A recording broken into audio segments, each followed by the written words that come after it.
The sixth element of your perfect profile is going to be your recommendations. Now, let me tell you a secret about recommendations that many people underestimate. Once again, LinkedIn is based on a 3 degrees of separation program. It's also a social network, professional social networking site where we hang out and talk about each other. Recommendations are visible to the public if you choose to have them visible. Oftentimes, what other people say about you is more valuable than what you say about yourself. Now, I'm sure you've all had a situation where someone goes into a crowd, maybe at a party or a networking event, and they introduce you as an amazing person, and they say lots of wonderful things, and they set the platform for you. You know what happens is, automatically there's an expectation or a presence set for you. Now, if you said the things about yourself, someone would go, what an egotistical maniac. So oftentimes it's easier for other people to boast about it. So that's why it's built into the LinkedIn system. You can have coworkers, people that you've worked with before, professors, etc. say things about their experience with you that are true.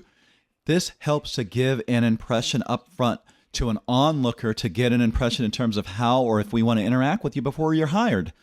Another very important thing, a good way to get recommendations. You may say, I don't know how to do that. I'm new to this system, or I'm not really comfortable asking people for that. Here's the easiest way to do it. LinkedIn's created a system, thank you, Mr. Adam Nash, where all you need to do is recommend someone in the system. So you make a recommendation to a college professor or a coworker or a former boss. You make a recommendation to them, which the system sets it up to talk about what your relationship was. Instantly, the system will send the recommendation to that person. The individual has the ability to accept and post it on their profile or not. Then the system asks them to return the favor. It's the easiest way to get recommendations. You don't even have to pick up the phone. It's so amazing. Plus, it's super important to have recommendations. I have, I think over 70 recommendations of people I've coached, helped place, done business with, etc. If you want to know a little bit more about me, look at my recommendations. Thirdly, this is very important because it's going to be on the test, okay? Feeds into my seventh point. It takes at least 3 recommendations to have a 100% complete profile. You have to have at least 3 recommendations. There are a lot of people on LinkedIn who don't have at least 3 recommendations. They don't have a complete profile, and it's not a hard thing to do. Once again, headhunters, hiring managers, decision makers, business partners, look at your profile, and it gives them an impression. You want to be in control of your cyber presence. Are you using this tool? Should I spend time with this person? Are they leveraging this tool that I am leveraging? That's how I look at it, okay? Here's what we need to do to make a recommendation and also to get a recommendation. Go to the navigation bar from the home page. On the profile navigation button, going to go down to recommendations. Click on that link. It will take you into the recommendations page.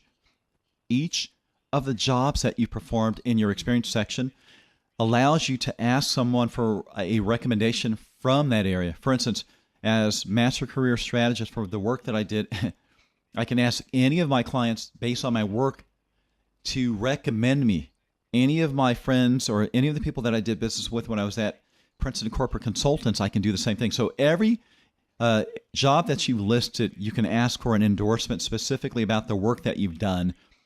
That's why it's so important to have experience, ladies and gentlemen, whether it's at the college bookstore or in some of the other places that you've worked in life. Now, when asking someone to endorse you, all you do is go to the Ask to be Endorsed link. It will take you to another page. Decide who you want to endorse you. Type in their name. For instance, I typed in SHAWNA, Shauna James. I can ask Shauna James to endorse me. It will automatically populate it with her LinkedIn email address. So this is all done within their system. So she'll get an inbox or a LinkedIn request within the system. Then you create your message. Whatever that message is going to be, subject line typically is pre-selected. Can you endorse me? It's very common. And then there's a message that's already added. It says, I'm sending this to you to ask for a brief recommendation. However, if you take time to personalize your subject line and your messaging, most likely you'll experience a higher return of people accepting your invitation. Then you simply hit send. The message will be sent to the person. Very easy process. Now, once your endorsement has been received and the individual has sent it back, the LinkedIn system will also ask you to recommend them. So it's a two-way system, which is brilliant. Second way of making an endorsement is very simple. We're going to go back to the recommendations page. What you want to do now is simply make a direct recommendation. Here in the Make a Recommendation navigation area, put their first name in, their last name, and their email address, and what your relationship to them was. Were they a colleague, service provider, business partner, student, etc.? Whatever the relationship was, this is probably one of the easiest ways to generate recommendations. Once again, LinkedIn will automatically ask them to return the favor for you. That's all you need to know right now. This is super, super easy and very effective. I highly recommend that you add this into your practice. More importantly, that you have LinkedIn open in your other browser and that you're doing this as we go along. Once again, my name is Ron Nash. I'm thoroughly enjoying this process, as I hope you are as well. Keep on coming back because there's a lot more to give.